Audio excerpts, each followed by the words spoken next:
Ms. Shipsky, I guess, will be coming and joining us soon. She's at the other meeting. So I'm going to call the meeting to order now. Okay, Ms. Bredgo, may we have roll call, please? Dr. Garcia? Present. Dr. Lowe? Here. Dr. Levine? Here. Ms. Shipsky? We have a quorum. Okay, are there any public comments on items not on the agenda?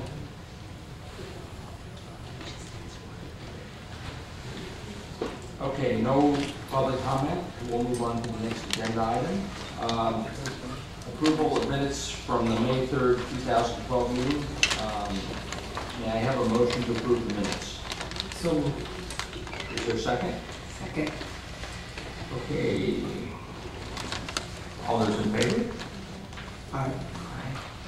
Motion carries. Okay, the next agenda item is discussion of amended accusations. I'd like to call on Ms. Castro and Mr. Ramirez.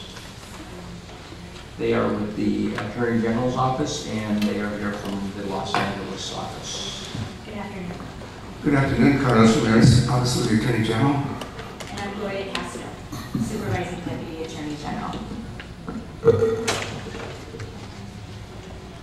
Okay, thank you. Are there any questions? Well, you're going to make a presentation? Okay, good. So why don't we go on with that?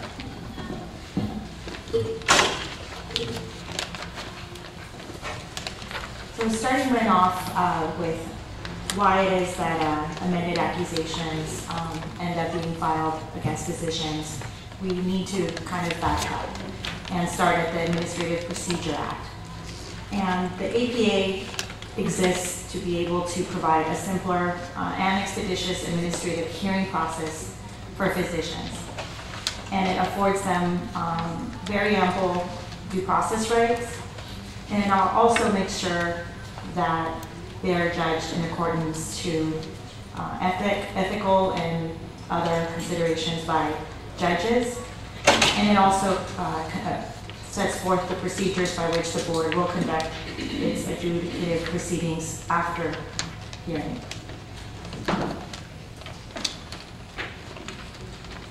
These are just examples of some of the rights afforded to physicians.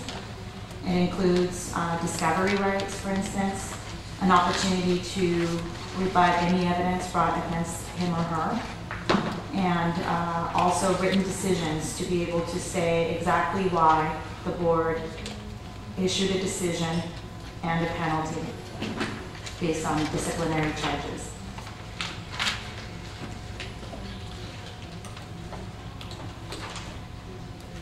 Now, the Administrative Procedure Act also goes ahead and has a separate section that's in a separate article, and it sets forth all of the administrative adjudication issues needed for the board to be able to conduct administrative hearings against, to discipline the license of physicians. And the hearings are always initiated by the filing of an accusation. And that document in and of itself has its own requirements. And it is defined as follows. It is a written statement of charges which sets forth the acts or omissions with which the respondent is charged, to the end that the respondent will be able to prepare a defense. And it gives full notice to the licensee as to what rules of professional conduct, standards of care, and other issues are being alleged to have been violated. Now we get to the issue at hand, and this is how it is that accusations end up being amended. And an amendment is subject to, again, specific elements to be able to even occur in the first place. And it includes the timing. And the timing in this particular statute states that the amended accusation may be filed at any time prior to the submission of the matter for decision. And what submission of the matter for decision means is when both sides are done at a hearing and submit the matter to the board for its ultimate decision. And usually the words are, we submit our case, Your Honor, and then it's done. Notice and service, obviously, of the amended accusation is required, and in the same way as it's required for the initial accusation. Now, the following point is very important, because whenever the board does decide to amend an accusation against a respondent, the respondent is automatically afforded a right to obviously prepare a defense to these new charges, and may always request that the hearing be postponed upon the showing of good cause. And these continuance requests are granted by administrative law judges and are granted in any instance where the physician feels like they need a little extra time to be able to respond. Now, on the timing, pre-hearing, the board has ample opportunity to amend amend the accusation for any reason that is justified. But normally, when these amendments are done well in advance of the hearing, the ALJ, the administrative law judge charged with hearing the case, sets forth the rules by which the accusation can be amended. And so at a pre-hearing conference, which is usually held about 6 weeks before the hearing, a judge will actually has the ability to be able to look at all the evidence and figure out exactly what needs to happen for the efficient and timely presentation of the case once it does go to hearing. And necessarily, the judge always asks at these pre-hearing conferences, hey, counsel, attorney general, are you envisioning any amendments to this accusation? And this is usually one of the last opportunities where a deputy attorney general will go ahead and say, yes, I am going to amend the complaint. And it's at that point that the judge takes control and says, okay, I'm going to give you a deadline by which that needs to happen. And that's usually how. Yes, sir. Just a question, point of information. Who is present at the pre-hearing conference? And that's an excellent question. The respondent, his counsel, and the attorney general, and we usually have our settlement contact available by telephone. And these pre-hearing conferences are held in conjunction with mandatory settlement conferences. Okay, so it's a double hearing. The mandatory settlement conference is not held in front of the hearing judge, but the pre-hearing conference is. So it'll be the ultimate arbiter that will hear the case who is setting forth these rules and making sure that the respondent's rights are fully protected to be able to efficiently go through the hearing without any surprises. And I think that that's one of the issues that the judge in the pre-hearing conference is concerned with. And definitely, he basically, he or she wants to promote the orderly and prompt conduct of the hearing.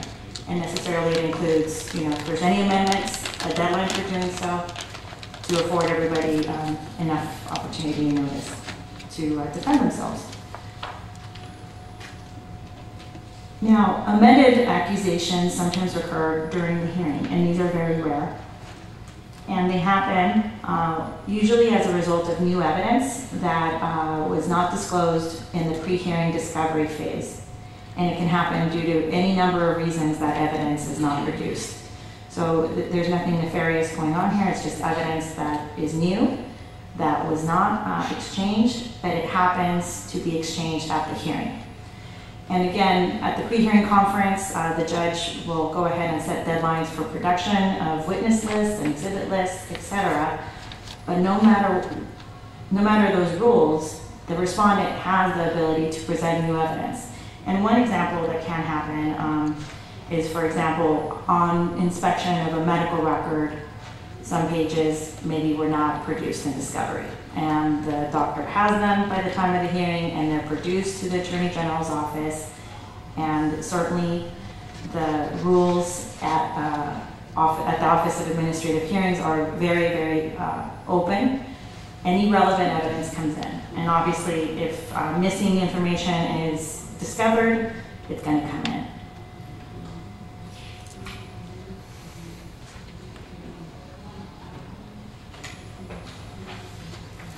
Now we're going to focus on the word rarely to focus on exactly how rare this occurrence is. And we put together some statistics for you. We pulled data from the last 2 fiscal years, and this is the graphic for 2009 and 2010. And very simply, 29 of the 190 accusations that were filed for that year resulted in a first amended accusation being filed. So that's about 15%. And this graphic also shows you that 6 of them have resulted in a second amended accusation, and 1 resulted in the filing of a 3rd one. And essentially, the reasons for the amendments can be very varied, but here we collected some for your review. 10 of the cases were amended well in advance of the hearing date, and they were to add completed vertical enforcement investigations to an existing accusation. And what that means is that an accusation was filed against a physician who also, in turn, had active and pending vertical enforcement investigations, and those got completed at some juncture, and they were amended into the existing accusation.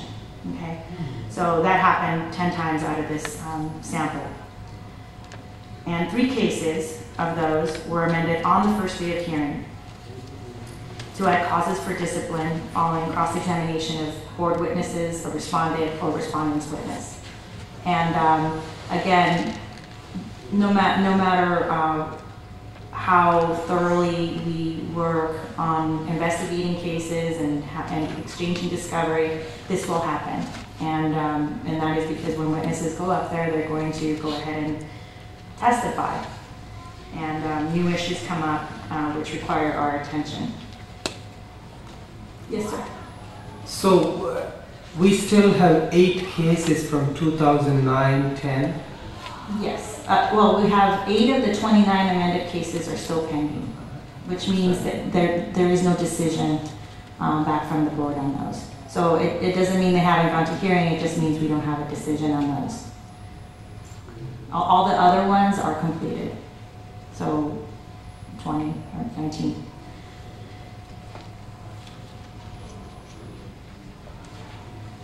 And this is the data for the following year. It shows a reduction, 1 in 10 or 11%. So resulted in an amended accusation out of 226 accusations. And none have resulted in a 3rd amended accusation. And 11 of those 25 amended cases are still pending. And again, it means we don't have a decision back. And 1 case was amended to address an issue required for the execution of a stipulated surrender. And in that particular case, in terms of settling the case for a surrender, some changes were made to the accusation, requiring it to be amended so that the stipulated surrender could go forward. And one case was amended after the first day of hearing to conform the pleading to the testimony of a board expert witness.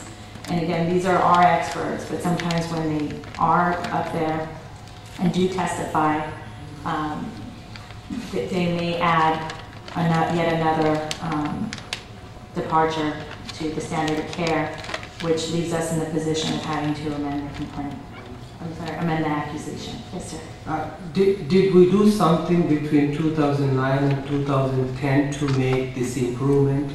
Because if I look at the numbers, you improved in 2nd accusation and 2nd amendment, and there are no 3rd, and even the number of cases with 1 year less, it looks better too. So I'm just curious, did we do something to make a difference? I would say that because every case is different, we wouldn't be able to take credit for any noticeable improvement in the number from 1 year to the next.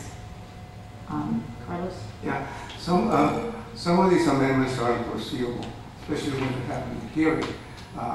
Oftentimes we do have ideas of what our experts are going to testify to, but we don't have a complete idea of what responsible attorneys are going to testify to.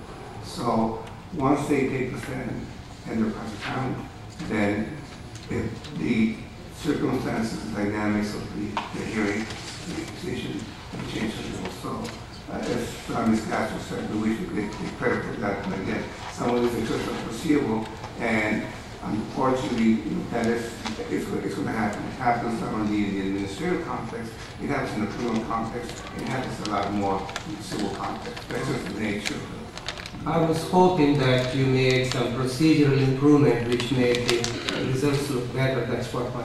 Now, in fact, it would probably remain the same for the following reason. Okay? Years ago, if we had a case in which we were about to file an application, and we knew of an investigation that was basically making its way through the process, we normally wait and file both counts at the same time. Right? But over the last few years, we decided to actually file the accusation, the completed investigation as soon as possible, so as to afford public protection. Because what we don't want to happen is to have a situation in which we have a case ready to be filed in our office, okay? And the public doesn't know that in fact this physician may have engaged in misconduct. Okay? So we have an obligation to inform the public as soon as possible. The first time that the public knows that a physician is being charged with any misconduct is at the time of filing. All right, go on. Thank you. And so there are two perfect examples to reflect amendments, and they happen for two very different reasons. In this first example, we get to a hearing, and based on the testimony presented by the live witnesses and the evidence, etc., we, as the prosecutor, know that we no longer have a cause for discipline against that physician. So we strike it out. And we, again, have a very high burden to prove a disciplinable violation, and that's with a clear and convincing evidence to a reasonable certainty. So these amendments obviously don't ever really result in a continuance request, because this is something that is actually going to help the physician and also help the board come to a determination as to proper penalty. And even if we didn't amend the accusation, the judge would not find in our favor for that cause for discipline. So we cut it back. And this can happen actually at any time, even prior to the hearing. There's new evidence, a nurse comes out, that we didn't interview before, and maybe we found out about it through discovery. We go and interview her, and it's not a dismissal, because that's a whole different topic, but we take out a whole cause for discipline. Maybe it's not incompetence anymore, maybe it's just gross negligence. And an example number two, which is the one that I think caught the attention of the board, and that is when we add additional causes for discipline to be added to an existing accusation. And again, the filing of any new charges support the granting of a hearing continuance. We don't request it, it's usually the respondent that requests it, and it's granted, usually over our objection. And Dr. Vidal, it's also, again, given the nature of the administrative practice, and we have very limited discovery provisions. Okay? More people are more familiar with the civil discovery procedures, in which there are depositions, interrogatories, requests for admissions, and so on and on. Basically, we're not there yet. Okay? Ours are very limited. We are limited to receiving records from respondent's attorney, receiving the names of the experts, and recently receiving a narrative as to what they expect the experts to testify to. So there is a larger element of surprise in these cases than there is in the criminal law context or in the civil criminal law context. And again, the amendment provisions of the APA go hand in hand with just the discovery provisions, because it is all meant to be a much more efficient process, and not as long as what we are familiar with in the civil and criminal context. So that we're going to discuss just briefly the effects of the addition of new causes for discipline. And so, as we've discussed several times, hearings get continued, and add a little bit of time to the case to allow the respondent to properly defend. And in the interim, even though the hearing may be continued, some of these cases still settle. And they settle with a couple of days of hearing of evidence having been taken, and then subsequently, we just never go back to the hearing because an offer is made to settle, and it's accepted, and it gets sent to the board. Now, most importantly, I think, though, the amendment provisions of the APA allow for a respondent to be able to have one accusation heard and settled all at the same time. And given the scenario that I expressed earlier, and that is where you have a physician who has an active accusation and also at the same time has completed vertical enforcement investigations getting completed. The completed case can, on its own, end up being a second accusation against the physician. And rather than doing that, when feasible and when it will save time and be efficient, we add it to the existing accusation. And this is more beneficial just from a public safety standpoint, obviously, to be able to put everything in one place and be able to adjudicate it as quickly as we can. But also, on the other hand, the respondent doesn't have to have this accusation hanging over, or the possibility of a second accusation being filed as soon as the one that's pending is done. So it's how it's set up to be, and it works out in that fashion. Now, as Carlos Ramirez was discussing, the other reason why amendments hearing may occur is our discovery provisions in the APA are not as generous and time-consuming as they are in the civil and criminal context. The APA does not allow for the taking of depositions in the normal course of how we're used to know about depositions. Depositions are available for a very, very specific purpose, and that is with a court order, we may depose unavailable witnesses out of state. But it's a very long process, and I think the fact that it is a long process, just to get the permission of the judge to be able to depose someone, in and of itself reflects how, just constricted the discovery limitations are and on our cases. But again, it's all to an eye to efficiency.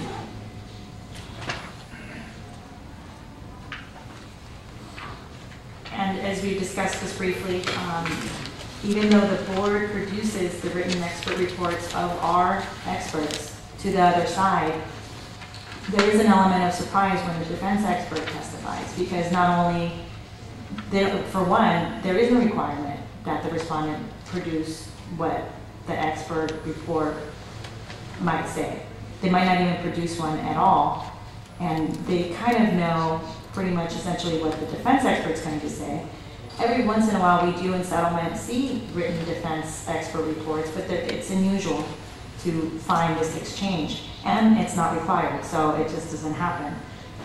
Now, although the board has given us the authority to be able to have an exchange to be made between the defense and the AG's office of the names of defense experts, what they're going to say, it's a very short and brief bubble. And so all that Business and Professions Code section 2334 requires is a brief and concise statement about the defense expert testimony.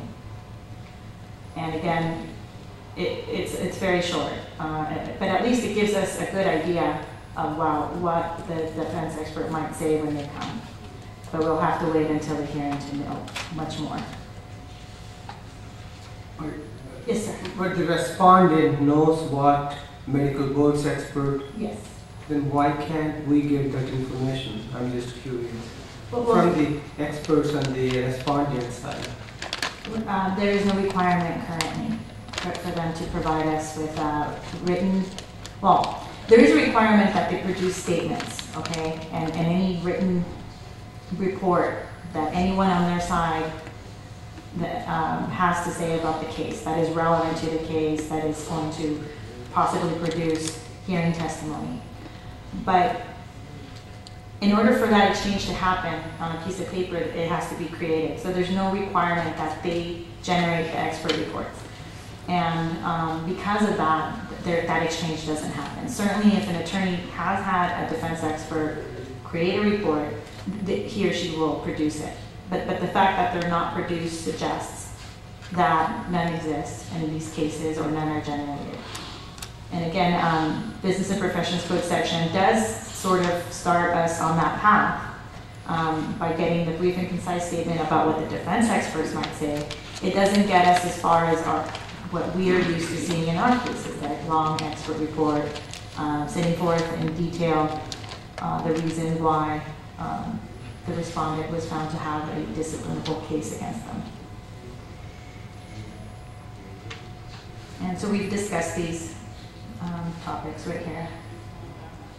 And so the conclusions are that as follows, that because of due process allowing respondents to adequately defend against any new charges, there is no element really of unfairness. I mean, if the respondent is surprised, they will and can obtain a continuance to be able to adequately defend. And secondly, it prevents the filing of multiple accusations and multiple hearings against the respondent where possible, and it allows for a more efficient resolution of the matter as a consequence. And once again, the two examples are we amend accusations to pare down and also to add charges where justice requires it. Does that conclude your remarks? Yes, sir. Okay, thank you very much. I have just one comment and question. The comment is that, you know, this whole thing is to make life more fair for both sides. And so it can't be construed as a bad thing. So it can help or it can hurt the person that's having the thing filed against them. But it's all in the interest of efficiency to make things more efficient and for things to work better. The downside is that it makes the timeline look bad. So, you know, it's okay. It's in the interest of fairness, and that's what life is about. That's right. So the question that I have relates to the settlement arbiter. Mm-hmm. Who is that person, or who can be an arbiter? Oh, well, the Office of Administrative Hearings has their medical quality panel, so it's a select. So there are attorneys in practice, is that right? No, it'll be another OAH judge. Oh, it'll be a different judge.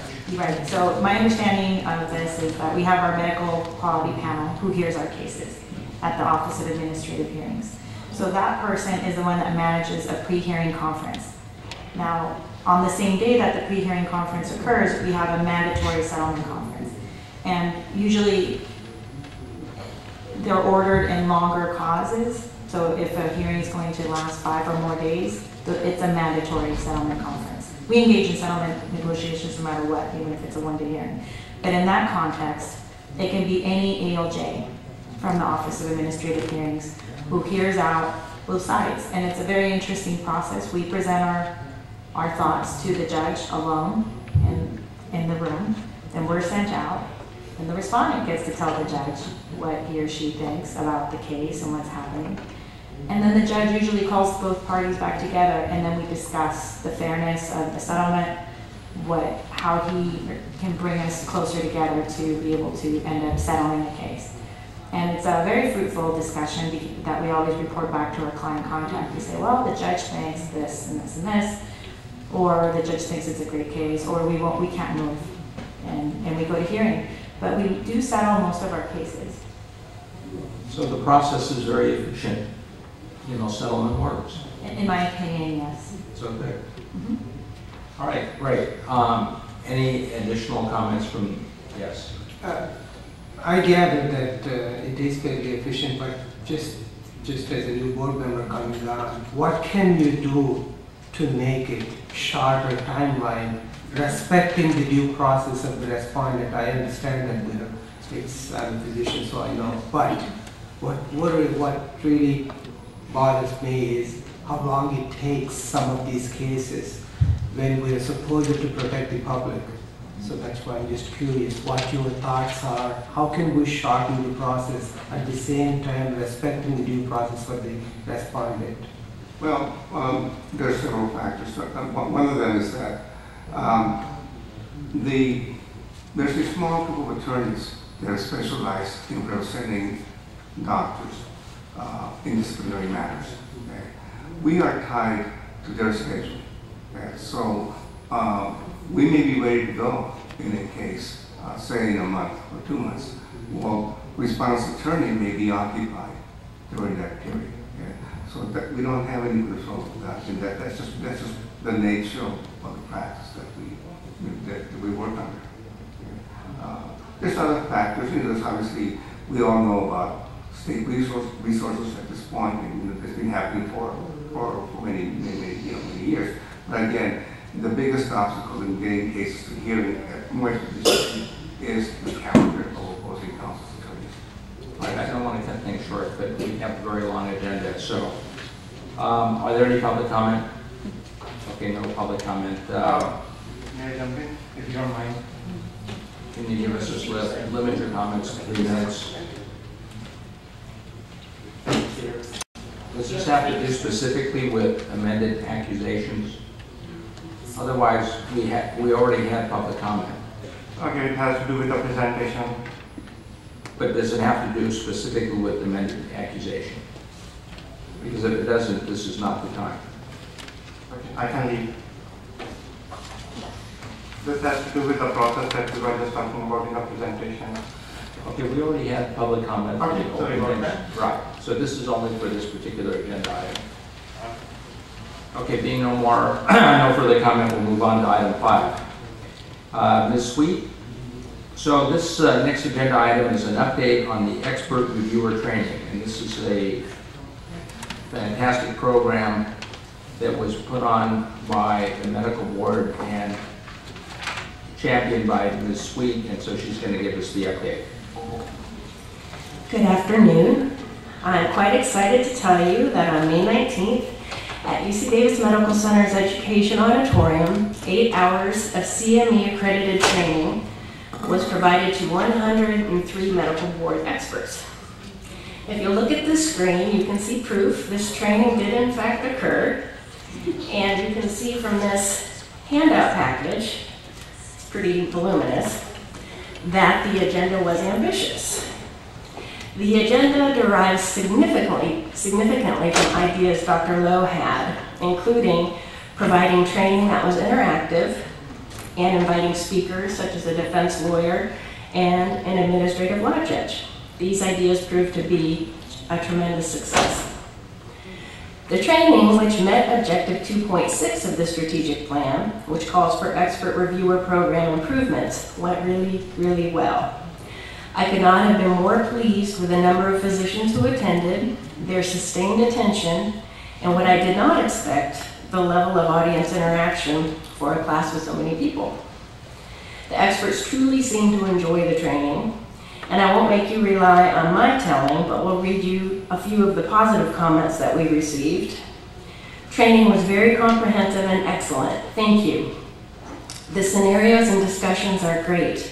Great to hear viewpoints of both sides. Great seminar. Amazing amount of work to put this together. Thank you. Great course, great speakers. Thank you. Great information will help me in future reviews of testifying for Medical Board of California. This training exceeded my expectations and reinforces my feeling good about being an expert for the Medical Board.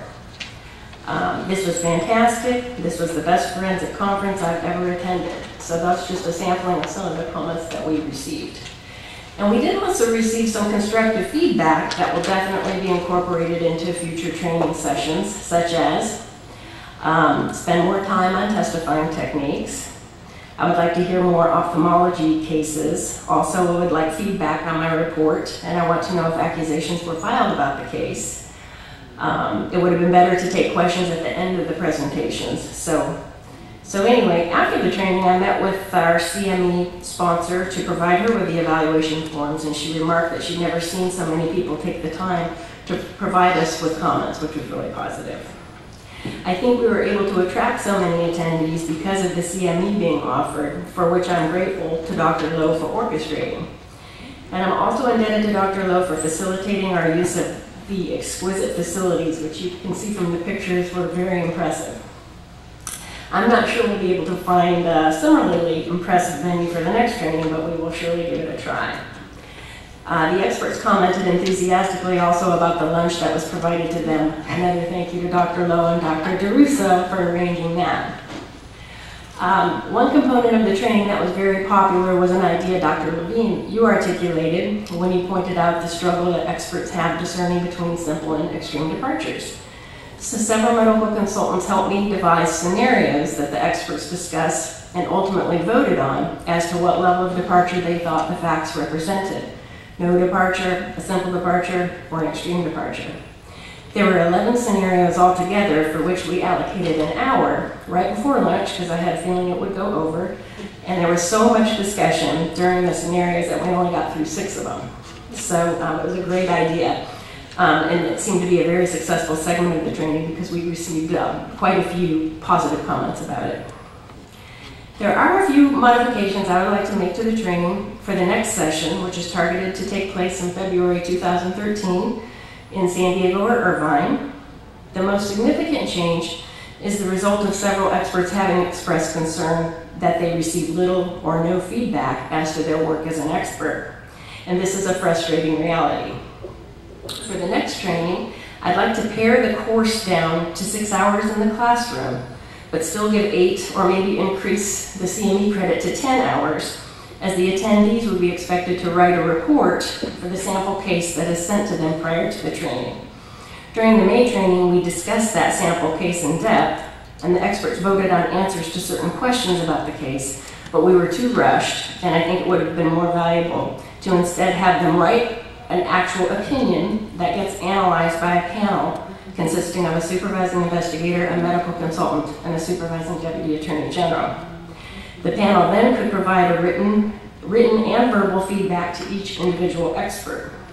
In addition to that, the enforcement program is looking for other ways to augment the one individual who's currently handling the expert program in order to systematically provide feedback to our experts, including the status of cases that have resulted in accusations and how those cases are progressing. This is actually something that's been discussed for a few years, but each time staffing is allocated to accomplish this, something has happened and that staff disappears. Chief Threadgill had allocated 2 Consumer Protection Initiative analysts for the expert unit, and we even had the remodel of our Glendale district office incorporate accommodating these positions, but part of the 5% personnel reduction efforts ended up taking those CPEI positions, since they had not yet been filled.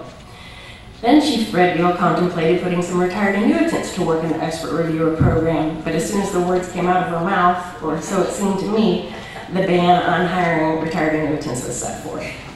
So we haven't given up, but I just did want to articulate that this has been a concern that we've identified and tried to address, and we will not be stymied forever. Overall, I think the day was a great success due to the extraordinary effort of a lot of people.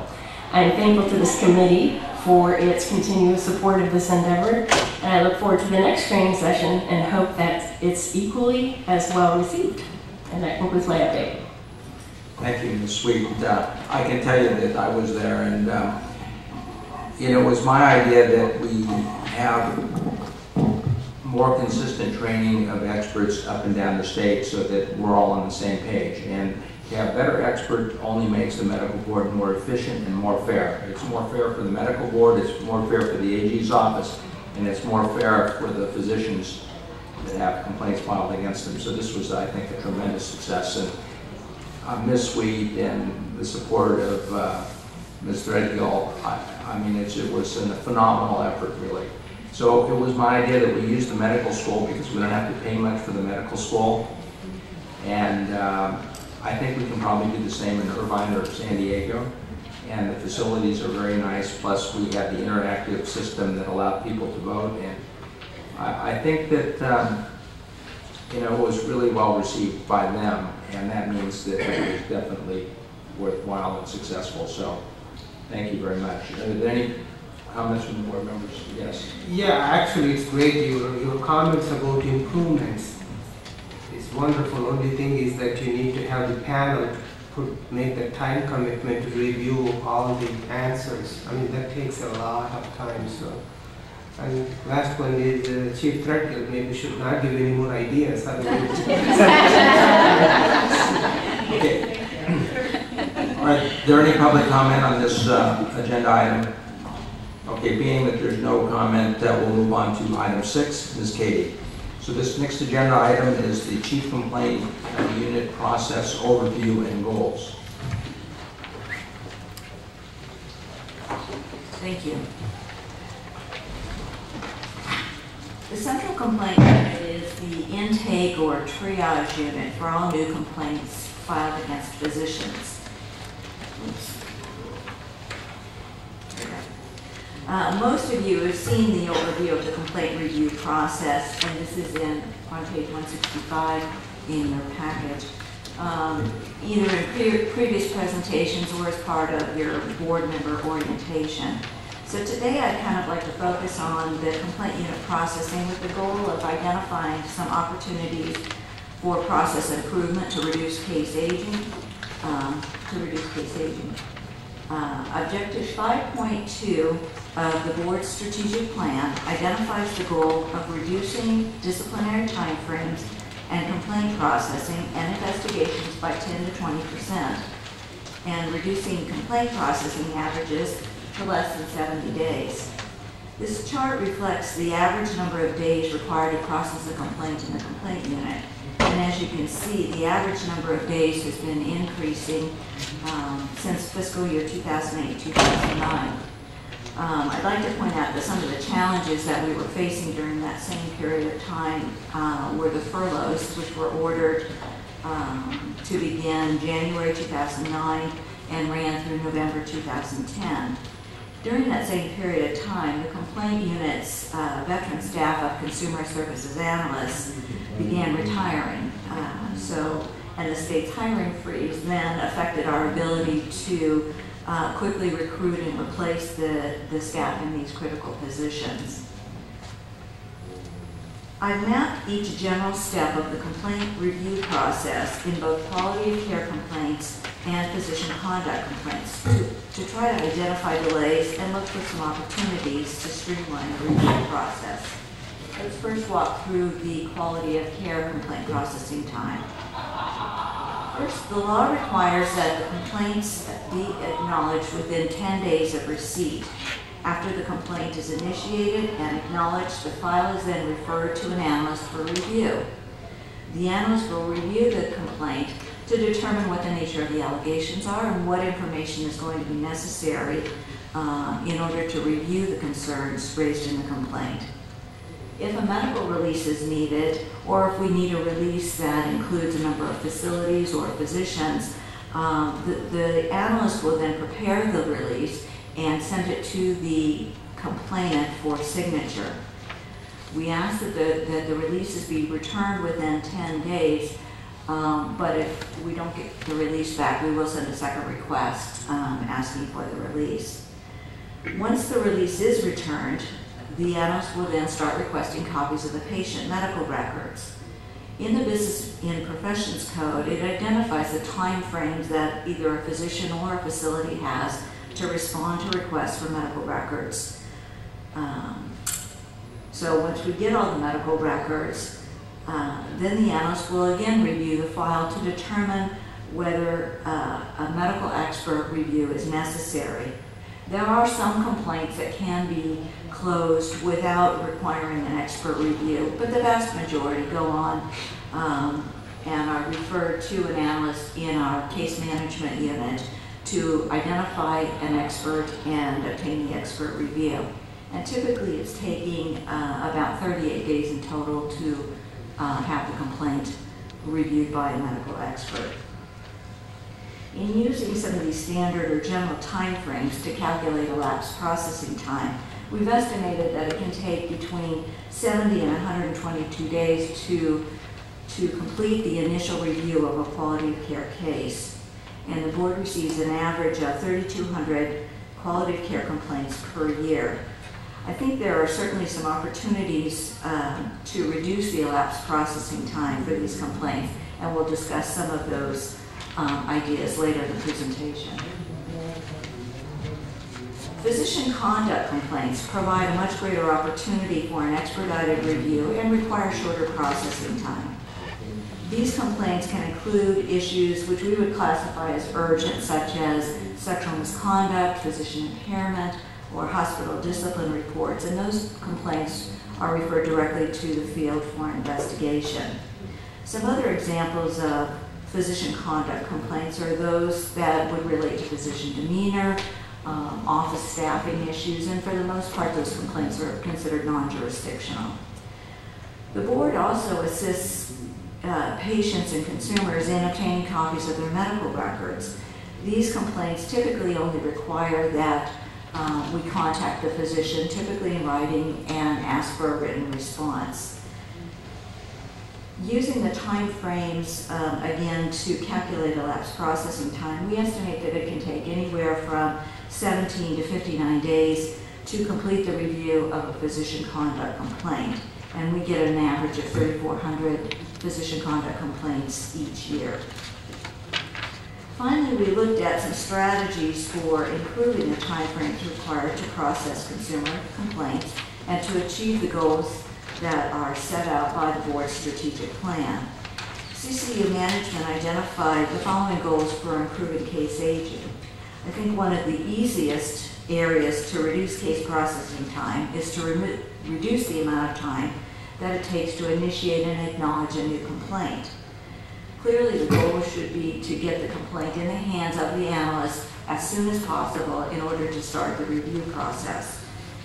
While the law requires that complaints be acknowledged within 10 days, CCU staff should be able to reduce the amount of time required to perform this preliminary step from 10 days to 5 days. We recently filled the last vacancy in staff assigned to perform this function, and now with all the positions filled, I think that this goal is clearly attainable.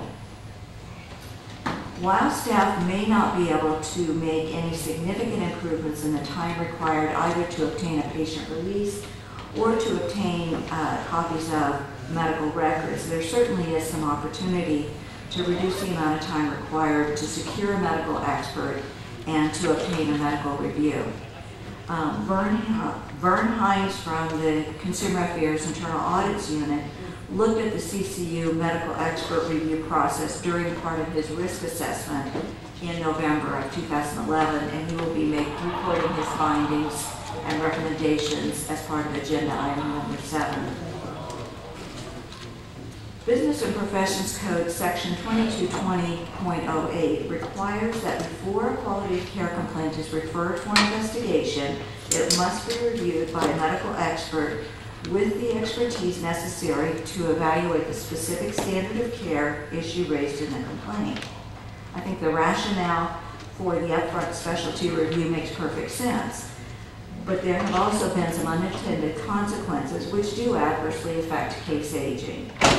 As with the medical expert reviewer program, there are some practice specialties that are difficult to recruit for, and complaints can wait as long as 30 days for an expert to become available to review the case file. There are also some circumstances where the complaint unit is unable to obtain the information needed for an expert review and will recommend referring the complaint to the field to obtain the missing information through a subpoena. However, the Attorney General's office has expressed some concern that the complaint is being referred to investigation without being properly vetted in the complaint unit as required by 2220.08. This statute contains some exceptions to the upfront specialty review, such as when the physician is the subject of an ongoing investigation or is the subject of a pending accusation. We may wish to consider some amendments to the statute to exclude some additional case types from this requirement for the upfront specialty review. And I would propose that this issue could be discussed further at the next Enforcement Committee meeting because it directly relates to Objectives 2.2 and 2.4 in the board's strategic plan. Finally, as I mentioned, over the past 2 years, the complaint unit has experienced some significant turnover, primarily due to retirements. 50% of the Consumer Services analyst staff have less than 2 years of experience at the board reviewing complaints, and all of the managers in the complaint unit have between 1 and 2 years of experience in supervisory capacity. And there's a significant learning curve to this job. So I think our focus in the next 3 to 6 months in the complaint unit should be to provide some specialized training for all staff in order to improve their efficiencies and hone their skills in identifying relevant information needed in order to review consumer complaints. We've established workload standards for all functions in this unit, and by improving the knowledge and skill of our employees, I believe we can meet the standards and reduce the complaint processing times. That concludes my presentation. Any questions? Any questions from the board members? Okay, I think that helps clarify things a lot. Are there any public comments regarding this agenda item? Okay, thank you very much. Okay, so we'll move to item number 7 with Mr. Vern Hines, who is here today to provide the results of the risk assessment survey of the Central Complaint Unit. This is related to our strategic plan objectives 2.4 and 5.2. Mr. Hines.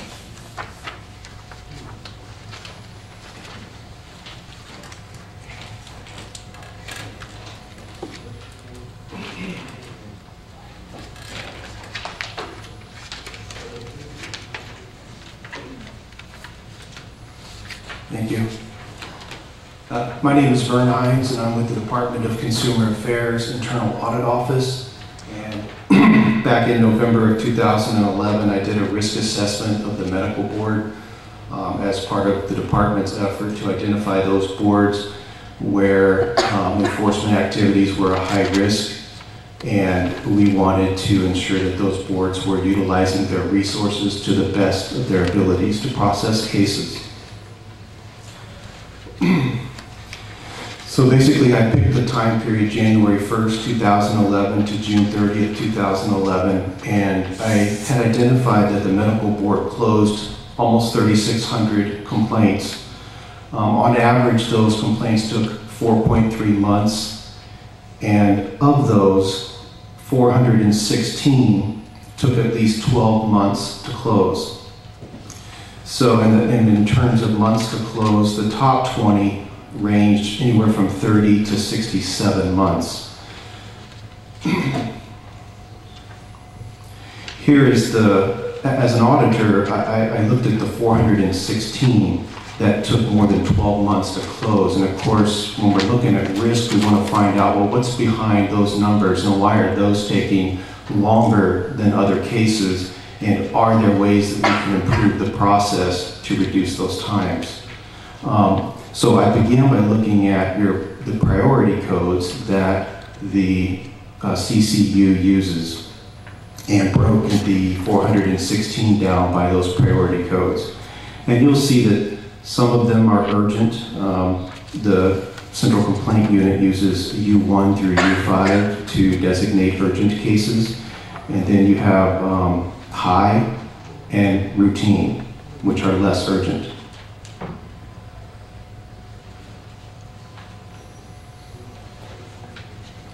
Overall, when you look at the amount of time it takes, 4.3 months on average to close all cases, and that's the amount of time that it took to get them into CCU and out into the field, it compares favorably with other boards. However, those 416 that took a year or longer to process is where an audit would focus on. So when we look at risk, that's what the audit scope would include. And we would try to find procedures to improve that time frame and ascertain why those cases took more than 12 months.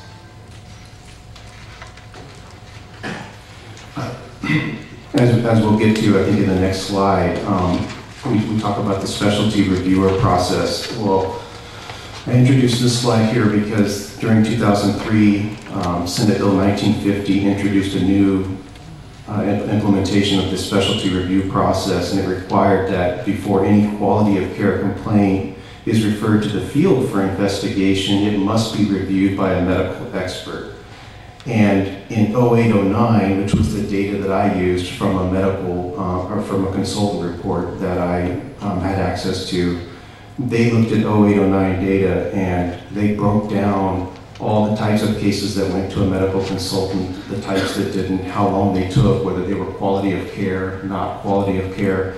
And this is where this comes from. Only in 2008-09, 348 out of the 1,927 that were referred to field investigation, only 18% were moved on to a field investigator after a medical consultant reviewed that case. So historically, I don't think that's changed very much. With my discussions with the medical board, it seems like that's about what it used to do before we had these experts. So I called it the CCU bottleneck for a reason, because as I looked at the cases that were taking a long time to get through, I was finding out that the medical consultant process takes time. So during 0809, the CCU sent 1,927 cases to a medical specialist for review. 18% were referred on to investigation or prosecution. Of those, 48%, or 48, which is 14%, took longer than 6 months for the medical specialist to review the case. So, and although the data, and I had alluded to this earlier, was from a consultant report back in 0809, I did do a comparative analysis between data of a more recent year, 2010-11, compared it to 0809, and found that overall, the statistics between those 2 years are very similar. I mean, that's on the next slide, you'll see that. So what you'll see here is the overall average days to complete all cases between those 2 fiscal years is about the same, 132 versus 134. Average days to complete cases in the CCU went from 75 to 72 comparatively between those years. And the average days to complete case review by a medical consultant actually went up by a couple of days, but it's pretty close.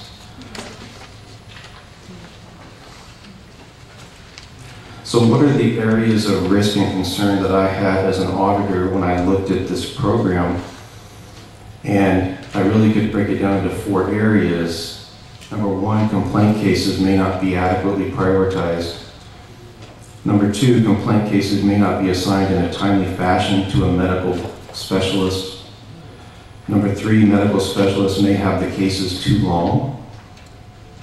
And then 4th, the Central Complaint Unit tracking reports for cases that go to the medical consultants are missing prioritization information.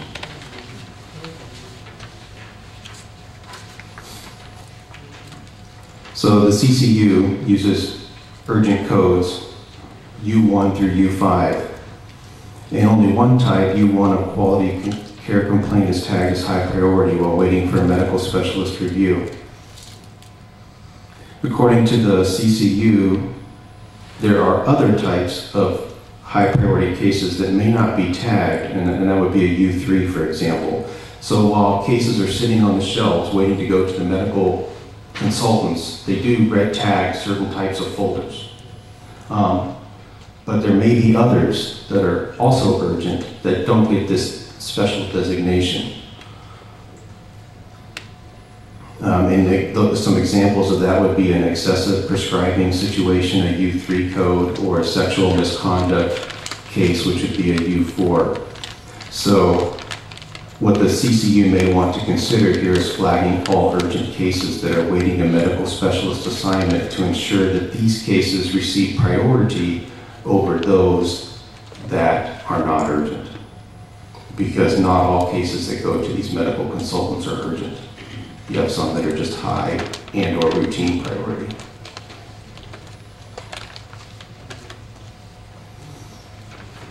The second issue was complaint cases may not be assigned in a timely fashion to a medical specialist. So when I looked at the data from 0809, which showed the average days to assign a case to a medical specialist, we found that there were some cases that were taking more than 60 days. And in many of these cases, the majority of time, the case sits on the shelf longer than it does in the medical specialist's hands. So basically the case is waiting more than what the consultant has the case for.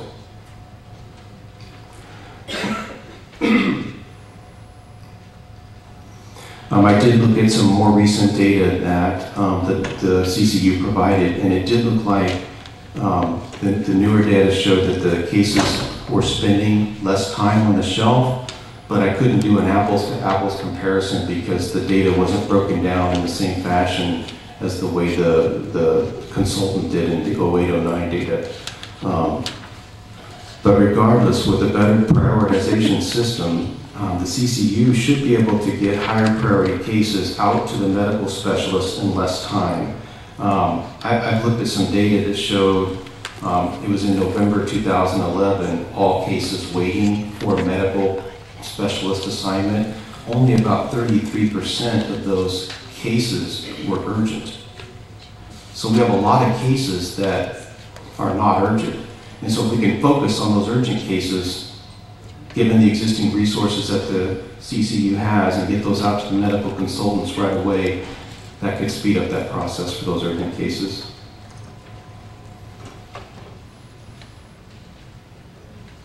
The third issue was medical specialists may have the cases for too long. Well, the data show that sometimes that process can take anywhere from 14 to 45 days, and this is the actual amount of time that the consultant has the file and is reviewing it. The CCU does have a report that they use to track these, what's called overdue cases. So basically they allow the medical consultant to have the cases for 30 days. Then when it's 15 days overdue, this report triggers a flag. So it's basically a 45-day window, the 30 plus the 15. So I suggested, and an audit would look at this amount of time and may suggest, to try to follow up more frequently than 45 days to try to reduce the case aging when they're out at the medical consultant. And again, going back to the prior issue, if the prioritization was going on, you might be able to reduce the amount of time that the urgent cases, the most urgent cases, are spending out there. And then finally, the CCU tracking reports are missing this prioritization information. So again, the overdue report lists all the cases that are waiting for medical specialist assignment, and it's in date order. And it's listing everything. It doesn't matter whether it's high priority, urgent, routine, they're just in date order. And so what I was suggesting, and what I suggest that the CCU do, is take this report and start focusing on the high priority. List them by priority. And then make sure that you don't have any of those most urgent cases sitting on the shelf for too long. And that concludes my presentation. Are there any questions or comments? Well, thank you, Mr. Hines. I think you identified some areas where we can definitely make improvements, and I'm sure that the unit will incorporate those recommendations. Are there any public comment? We have one from Julie D'Angelo comment. Thank you, Dr. Lowe. I really just have a question. I need a clarification. You just focused on CCU, right? I didn't go out in the field and do any investigative or the investigation side, but a lot of the data that I looked at incorporated not only the CCU time frame, but also how much time it was out in the field. But I focused on improvements in the CCU. Right, but I just wanted to clarify that, like on this slide here, it's page 168 on my handout. It elapsed time to conduct the entire investigation. That means by CCU, not out in the field, right? Because 4.3 months, or where, and also on page 170, you have CCU plus field investigation. Here, field investigation means the district offices, the investigators, and I think you just mean CCU. No, that is the field too. But that's not possible. 4.3 months? Well, In that example, as I recall, we looked at all cases that closed. And so you have a lot of cases that get closed, that never even go out to the field. They get closed for administrative reasons, maybe not enough evidence. So that was an average of all 3,599 that were closed for that 6-month period, I believe it was. That took, on average, 4.3 months, and then it was that 416 that took a long period of time, and I focused on those, and then that's where the medical consultants and everything else came into play. Okay, thank you. So they're very efficient in many areas. It's just that there are some cases that take a very long time, which is what makes the numbers look bad. Yes? The medical consultant you're talking about this is before the medical records come in, I gather, right? This is just the complaint which goes there without any medical records. Is it, or does it include the medical records? Yes, Renee? Sometimes it does and sometimes it doesn't, and often they're incomplete records. Sometimes it may just be the statement from the physician and whatever records the analyst felt were appropriate here, so it might not be complete. So that's that upfront review. I have a question. Yes. You mentioned something about the sexual misconduct cases, which are U4 and U3. The examples I think that you gave would be ones that don't go to specialty reviewers, so we would never anticipate seeing a sexual misconduct case sitting on the shelf waiting to go to a specialty reviewer.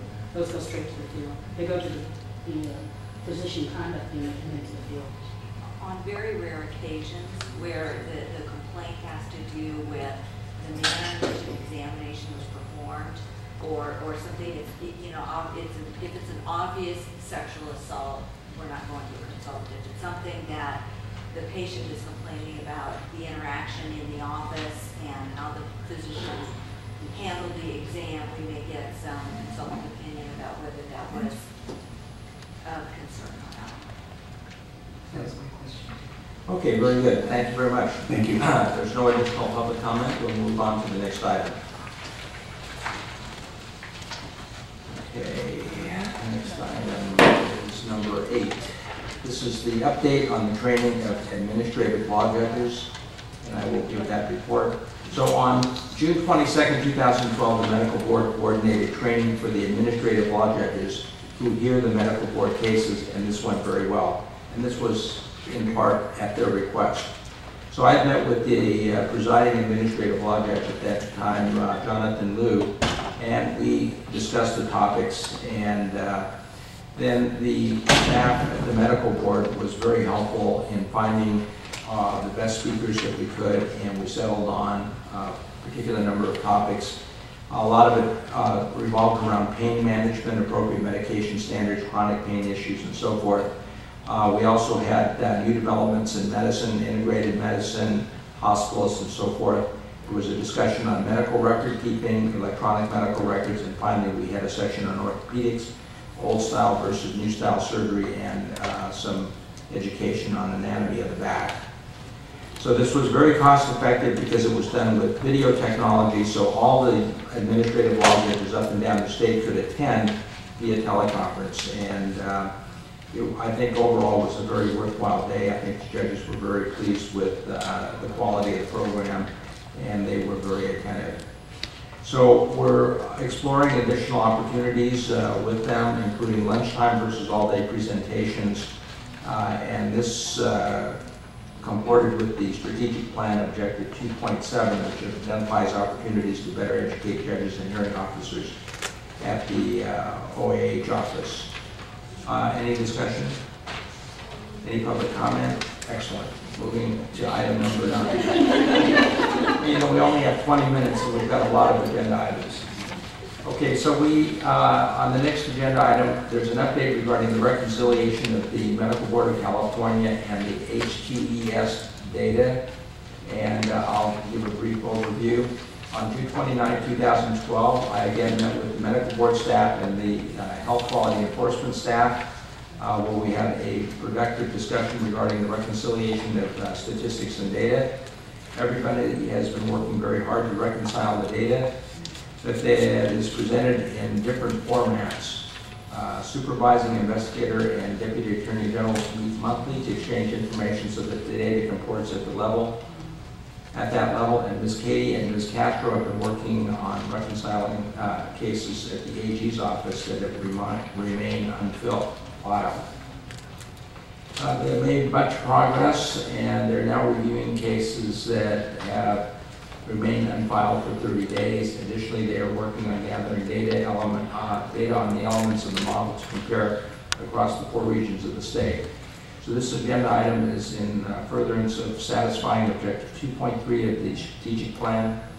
So I think that everybody's coming together. We understand the importance of getting the data reconciled, but more importantly, we're looking at the big picture. I mean, so what if there's a difference of a few days, a few numbers of this and that? The big picture is that we just want to do a better job, be more efficient, and I think everybody's on board, and so I applaud those efforts. Any comments from board members?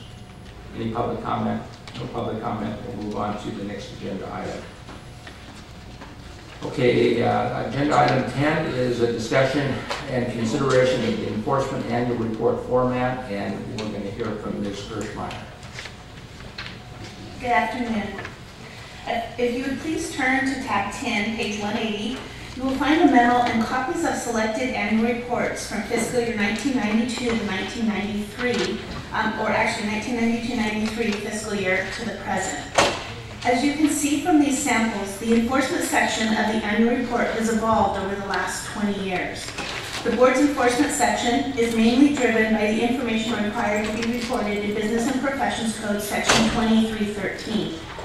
Now this section itself has actually been updated several times over the last several years, and so we've taken that information and then added it to each subsequent annual report. In the last couple years, we've actually added information regarding malpractice settlements and the breakdown, more information specific to hospital peer review reporting or 805 reports, and information specific to the board's top 5 priorities. As stated in the memo on page 180, the board will make a change to this year's report in that it will add a column to the enforcement processing timeframes on page 200 to add a section where the days will be converted to years in order for the public to have another way of examining this information. I would actually like to walk you through the fiscal year 2010-2011 enforcement annual report beginning on page 198. Although most of these charts and tables are items that are required pursuant to the previously mentioned statute, if any of you have suggestions or changes, please let me know as I go through this document. The enforcement program report always begins with a narrative of what has happened in the last year and outlines any improvements or accomplishments that are noteworthy. This is usually written by the Chief of Enforcement, Mr. Threadgill. Additionally, it can discuss any new legislative requirements or changes and also provides an explanation as to why there may have been a dramatic change in any of the data from one year to the next. On page 199, you will see the breakdown on malpractice settlement reports sent to the board and also the breakdown on 805 reports that are received. And this is in there specifically, as stated earlier, because of the statute requires us to put that information in. One thing on the 805 reports, I would like to point out that the information on 805s is run for that particular year. So you'll see a lot of them are pending just because of the fact that it's those reports that were received in that fiscal year. Then on page 200, if there's no questions on 199 or any additions, okay. On page 200, this really begins the data portion of the enforcement report. You can see it starts with a synopsis of the number of complaints and investigations, and then gives a breakdown on the types of complaints received and who those complaints are received from. This page also provides the timeframes for the different processes within the enforcement process and lists the investigator's caseload for that particular year. And again, you'll see here, as Ms. Kay was kind of pointing out, the amount of cases, you'll see that the complaints that are actually received. In 10-11, we actually received like 7,122, and those that actually ended up going to the field were 1,338, although those numbers aren't the same, but that just gives you an idea of the breakdown. And then those that went to the Attorney General's office were actually, for the filing of an accusation, were 594. So that just gives you a breakdown of the actions that come into the board and how those complaints are processed. And the time frame chart there, that's the one where we're going to be converting the days into years. So you'll see that. And actually at the full board meeting, Ms. Threadgill is actually going to present a chart that's already going to have those days converted into years for this fiscal year. I'm sorry, which are going to be converted into years? If you look at the left-hand side, the second chart there that says enforcement processing time frames, you'll see that we give an average for each of those those processes, so complaint unit, investigation, AG. You'll see that it's listed in days there for 74. That's going to actually be changed into years. So you can see if you added all of these up, I think it's probably at about 2.5 years. Okay? So what we were finding though is that individuals wanted to know how many years does it take to process a complaint to completion. And so we're going to use, rather than having them add the years up, we're going to do it and put it in there, add the days up. Okay? Okay, moving on to page 201, unless there's any edits. 201 discusses the outcome of the complaints and the disciplinary action taken by the board in the previous year.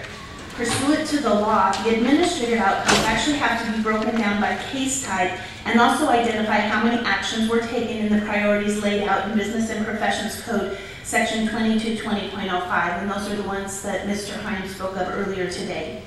This page also lists the number of suspension and restriction orders received by the board and then all petition activity. Do you have any questions that it's good to go? Okay. Then the last page of the enforcement report always provides a synopsis of the allied healthcare professional activity which is performed by the board complaint and investigated staff. As you may be aware, the board not only processes the enforcement actions for the allied health programs within the board, which would be the licensed midwives and registered dispensing opticians and research psychoanalysts, but it also performs the entire enforcement process for physician assistants and podiatrists. And we also do the investigative work for psychologists and osteopathic physicians. So it kind of gives the breakdown as to which numbers include everything, which ones only include those that we do the enforcement activity, the complaint unit for. Most of the annual report includes data for 2 years, the current and preceding fiscal year. This provides the reader the ability to compare the previous numbers to the current year. So with that, unless there's any questions, based upon your review, if you have any edits or clarifications, I can take them at this time. Or if you would like, we can actually you can take it under consideration as long as you can provide me feedback by August 15th with any comments or edits that you may have on that. Then we could review those and possibly incorporate them into this fiscal year's annual report for fiscal year 11-12. And this was really brought up as an item from one of the board members previously. When they were going through, they kind of wanted to walk through what the annual report meant, as well as anything that you think that would help the public know more about the enforcement process of the board, if you have any edits like that. So that concludes my report. Excellent. So the annual report is actually available on our website. It's available on the website, and actually this is one of those things that we actually, our chief of legislation actually even delivers it to the legislative offices and everything, because by law we have to actually submit that to those individuals. So, any questions or discussion? Just to clarify, so this is exactly what it would look like. There's no preface or introductory. No, the introductory information would actually be what you see the summary on, the narrative on page 192. And this, we've been doing this for probably since I think the oldest one I have is probably 88, 89, and they probably have some maybe older than that. Yeah, really yeah, they're. I'm saving them. But so it's been going on, and it's, you can see even in looking at it from 92 to the fiscal year 92, 93, but to the current, it's kind of kept the same formatting. So that's probably why we don't have any original, updated information. Okay, thank you very much. No public comment. We'll move on to the next agenda item. Renee, just as a question, how long will your presentation take? I think we ought to take, Susan will go faster, and and then see what we. All right, if we have extra time, then we can. Let's move on to agenda item 12. If we have time, we'll do 11 today. If we don't have time, we'll do it tomorrow. Okay, so agenda item 12 is the SB 100 update. Katie.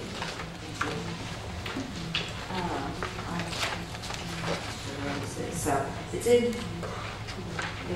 your agenda package under item 12. I'm going to provide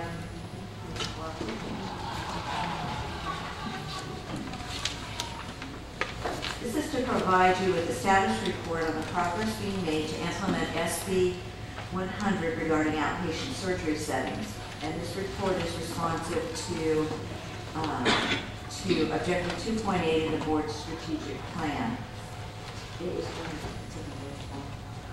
Doesn't matter, it's in the package. SB 100 contained a number of requirements for the board to implement, which included developing and publishing a list of all accredited outpatient settings and collecting and displaying inspection reports from the accrediting agencies.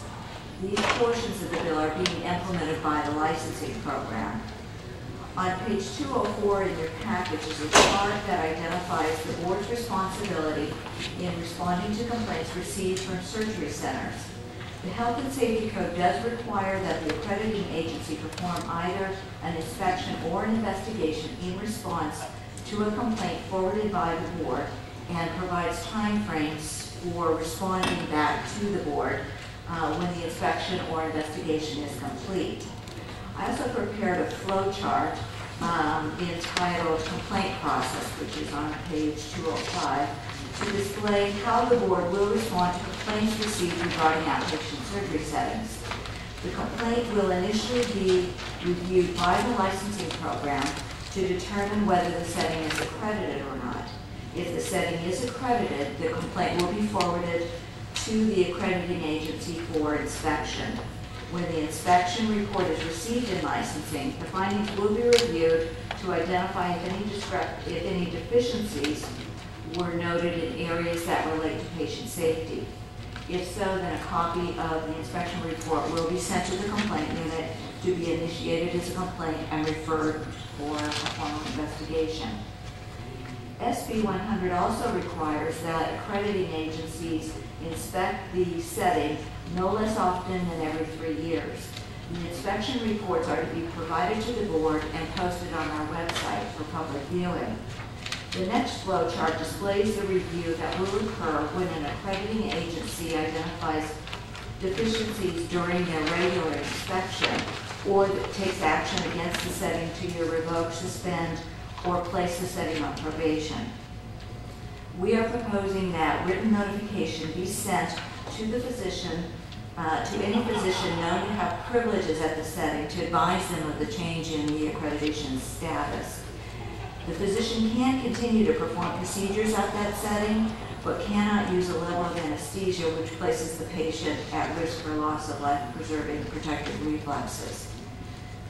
SB 100 also made outpatient surgery settings subject to the same adverse event reporting requirements that are currently in place for licensed healthcare facilities and hospitals.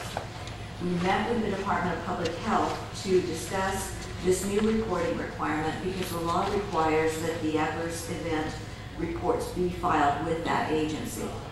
We found that Public Health had no standard format or reporting format or form to collect the adverse event reporting information. So I've developed a form to be used specifically for the settings, for the surgery centers, and we're waiting for input from Public Health before finalizing the reporting form. And I've also included a copy of the draft in your agenda package. That concludes my presentation. Are there any questions about the progress we've made? Yes. So the CBP, the Department of Public Health, and Medical Board are going to follow the same guidelines for accrediting the outpatient centers. I know different, each agency, the surgery centers fall into, depending upon the ownership, they fall into which agency is the one who is regulating them. So everything is going to be exactly the same. I just want to make sure that we follow the same rules even though we're two different entities. The medical board's responsibility is to approve the accrediting agency, and the accrediting agency will then inspect the facility and issue and then accredit them. So there are standards, and I think Natalie's in the room. There may be some further questions from a licensing perspective about that. And my second one is that the accrediting agency have enough staff to go within 24 hours of a complaint. That's what the law requires that they do. Even CDPH doesn't come within 24 hours to a hospital of the complaint, so I was wondering how these IMQ, for example, or Joint Commission, how can they be there within 24 hours? Well, part of the board's responsibility then is going to be, it's defined in statute that we evaluate the performance. So when a complaint is referred out there were two designations, thank you, Natalie. There were two designations, and it's either immediate jeopardy, which requires the 24-hour response, or a more routine 30-day response period. So from the licensing perspective, we anticipate that we'll be monitoring the response periods. And just to provide an update from the licensing standpoint is that the database has been released to the public and is now on our website. That was very recently done, and it will be providing inspection reports soon. But our internal database is going to be tracking timeframes on when we are getting reports of the actions, from the initial inspection report to the follow-up of the corrective action plans, and then also the follow-up of if the corrective action plans have been completed. So we're going to be working really closely with enforcement to ensure that any reports that we receive, they'll be notified, and we'll be tracking the timeframes internally. Okay, thank you for giving us that information. Any additional comments from the board members? Public comment? Okay, so Renee, should we go on to item 11 now, or? We've got 3 minutes. 3 minutes. We can, if you guys don't mind, staying a little longer, or would you, Dr. Lowe, prefer that we, it was... Well, it's going to be a long agenda tomorrow. If we could do it today, I think it would be easier. And this means that you don't have to repeat it tomorrow, right? Correct.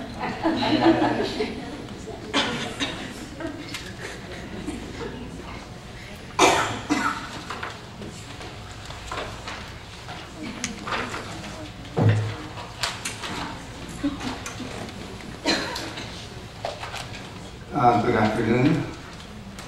You want to go first? Okay. This agenda item is related to activity reflected in the Medical Board Strategic Plan, Objective 2.3 and 5.2.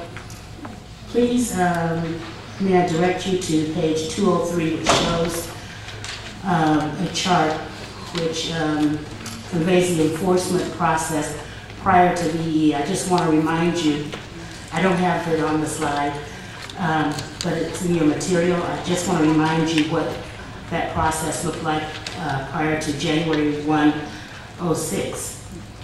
As you can see, there was little structured interaction between the investigative team and the Attorney General prosecutors.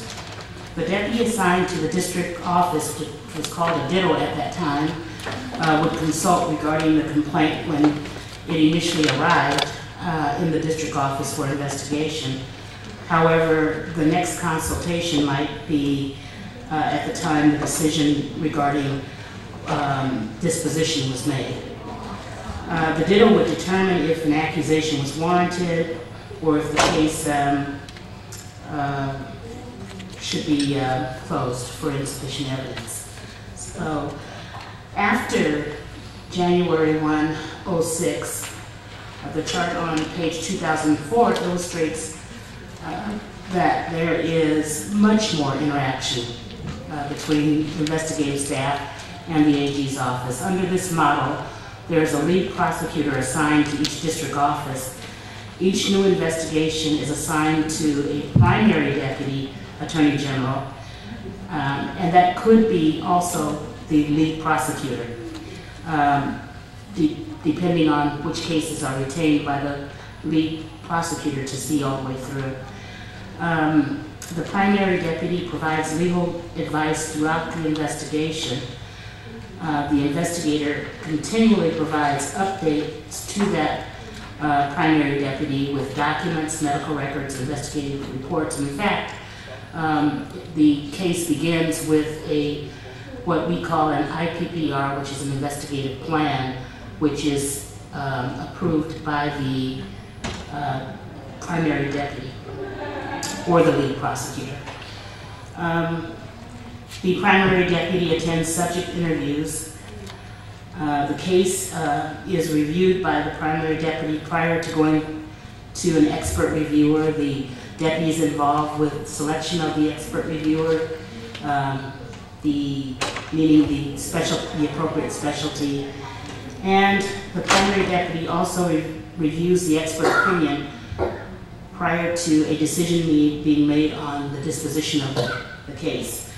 If a case is accepted by the primary deputy, that deputy drafts the accusation. Okay, now I'll turn it over to Carlos to get into the rest of the program. Yeah, I guess you're directing your attention to the screen. What we have are the three principal elements of the vertical prosecution vertical enforcement model, which was enacted effective January 1, 2006. And as Renee indicated, this is a highly interactive model between investigators and deputies. But under the statute, it requires that every complaint is referred to the district for investigation be co-assigned to an investigator and a deputy attorney general. At that time, there's a formation of a team that takes place, and then will continue. That team will continue to handle the complaints to the duration of the disciplinary matter on the hearing. And paragraph number 3 really describes somewhat the roles of the various participants. Obviously, the investigators investigate under the direction of the Deputy Attorney General, and once the investigation is concluded, then make a determination as to whether the case should be filed by way of an accusation or whether it should be disposed by any other method. As indicated, the cornerstone of the model is a team effort, where every participant brings to it its expertise. And obviously, the investigators bring their investigative expertise, medical consultants bring their medical expertise, and the attorneys bring their legal expertise. And again, like any other team, the cohesiveness of a team is based on the recognition that everyone brings a set of skills to the table, and that set of skills is necessary for the success of the effort. This slide continues or reflects what's in the statute, and that is that the lead prosecutors are assigned to district offices. And these are deputies that are actually at the district office once or twice a day, basically to provide on-the-spot legal advice with regards to certain investigations.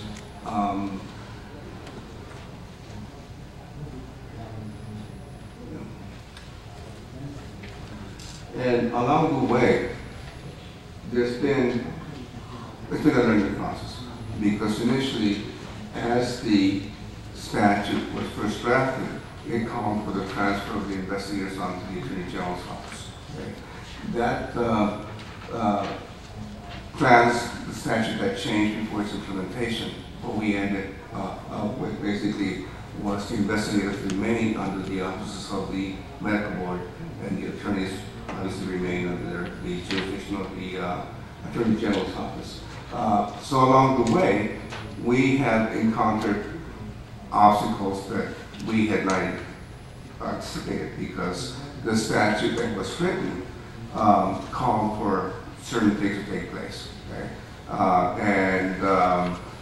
That statute took about a year in drafting, and at the end enjoyed the support of CMA, insurance companies, and all of the other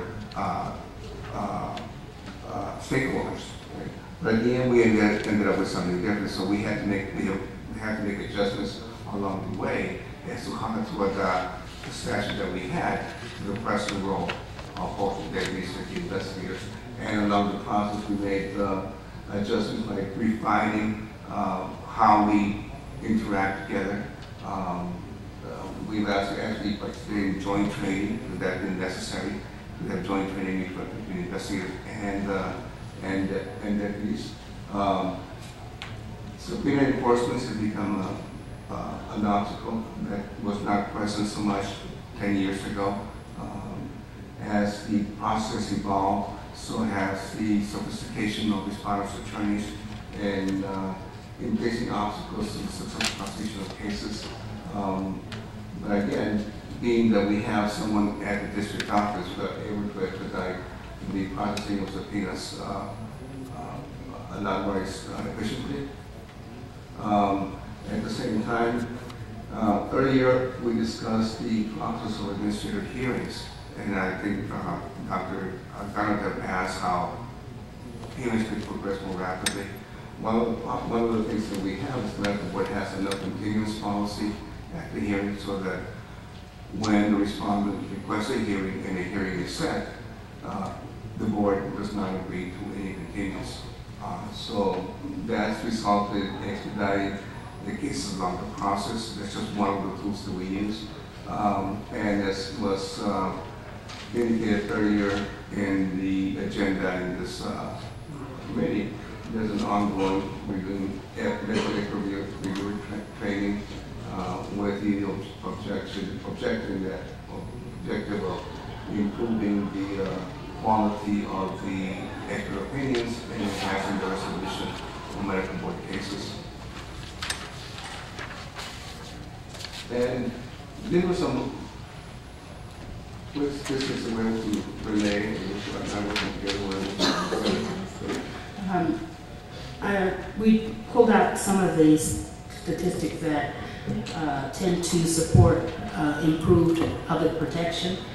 And in looking at and analyzing the stats, we found that we've decreased the number of days required to obtain an interim suspension order from an average of 51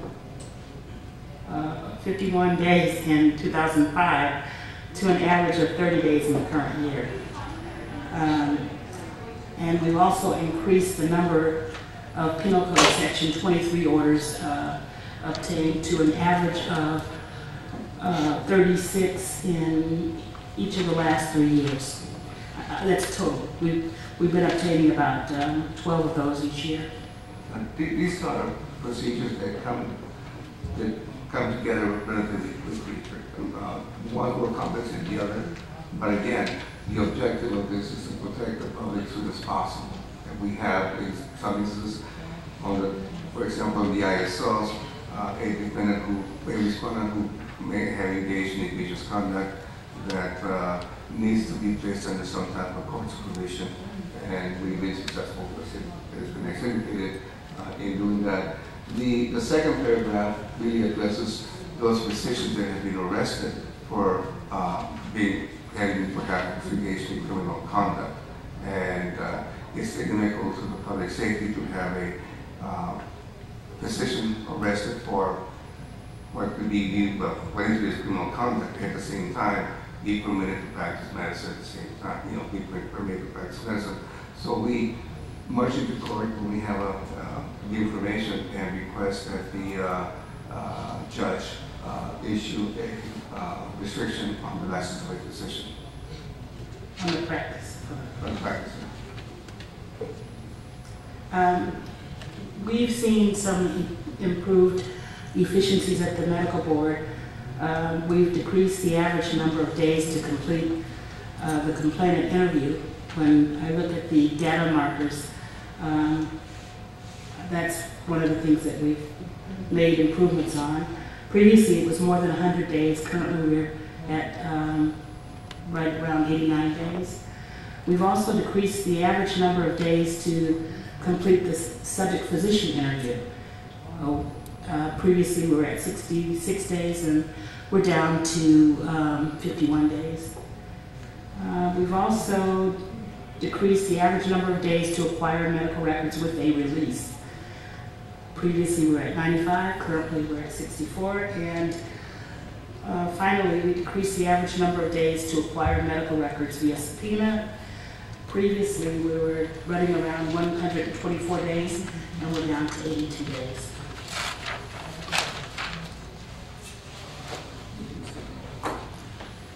With regards to education, we have reduced the number of accusations withdrawn from an average of 34 to an average of 17. So it's almost like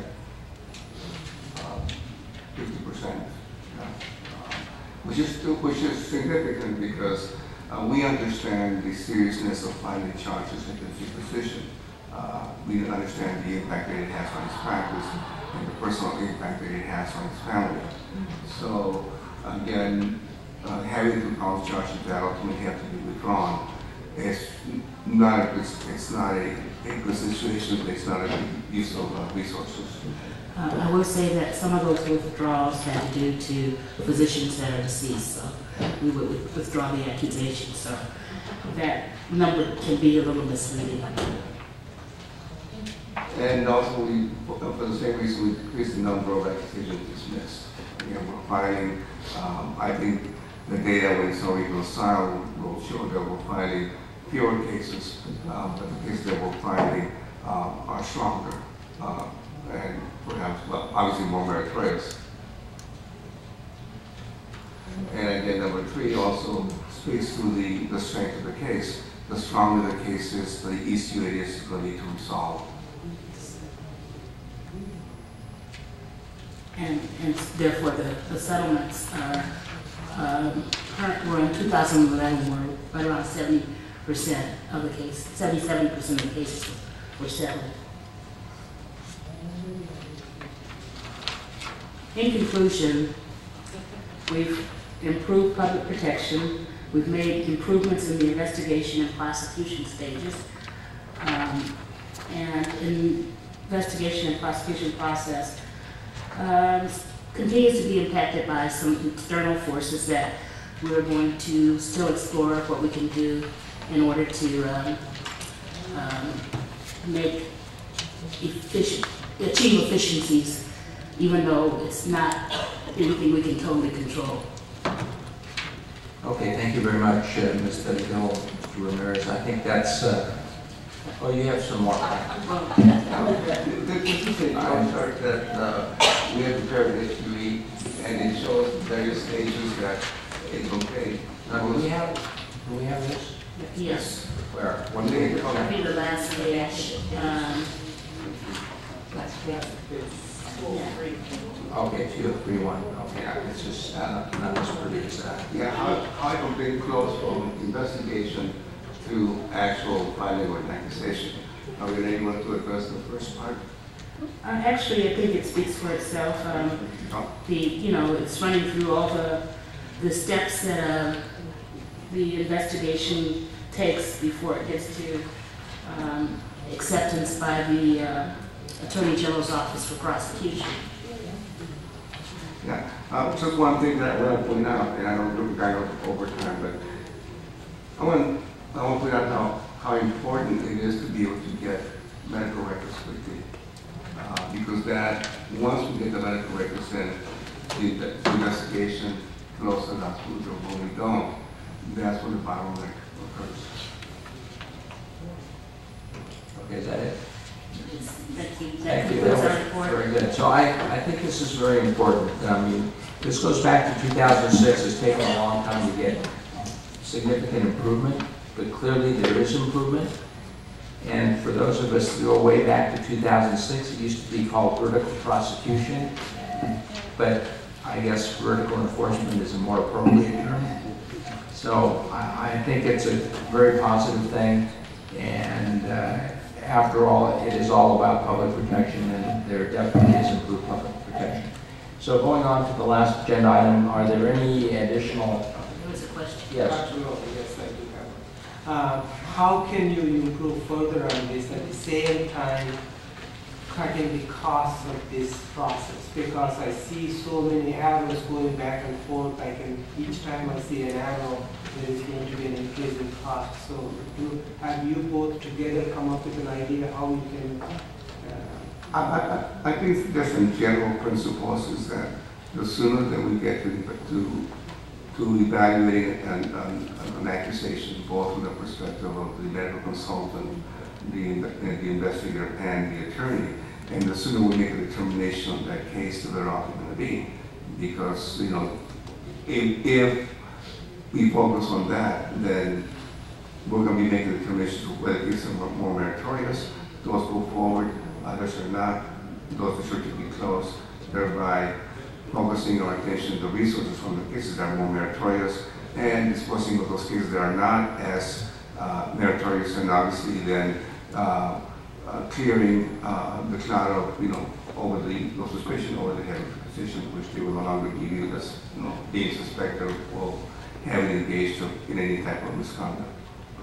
As a part of the strategic plan, we will be looking at the information that you're seeking a little more thoroughly, and I think you're going to hear more about that at a future board meeting. So I notice there's an inconsistency. We give hospitals 30 days, hospitals and clinics. We give doctors' offices 15 days. You know, there's no difference, you know, and most hospitals now are electronic. We should cut that down. That'll save 2 weeks. The problem is you don't have the law on your side to... Well, we need to change it. Well, that's part of what we're going to be doing next, is going through our laws and seeing where we have opportunity to recommend changes in order to improve the efficiency. Plus, you give an expert 30 days, you know, they still wait till the last week anyway, so you give them 14 days and it'll be done in 14 days. So, okay, so moving on to the last item, we're looking for additional agenda items for the next meeting in San Diego, October 25th through the 26th. Okay, none? Meeting is adjourned. Thank you.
Yeah.